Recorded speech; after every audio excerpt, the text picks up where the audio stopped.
All right, FZ Dreams back here with you. So, going through this FZ600 here, and really, as we get down into it, we want to make sure that we fix some of the problems that were evident with it when we first got the bike. One thing that we noticed right off the bat is, if you can see it back there, that is the side panel, the rear side panel with the petcock opening, and you can see all of the paint has come off from fuel leakage.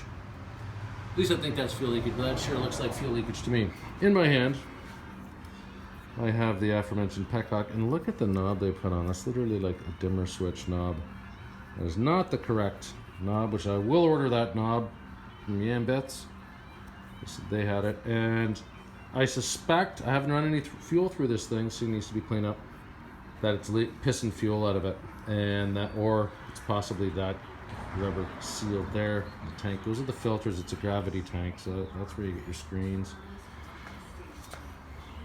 So I'm going to order a rebuild kit, and hopefully we can get this kit, this petcock rebuilt, and get it stop leaking fuel over the side of the bike.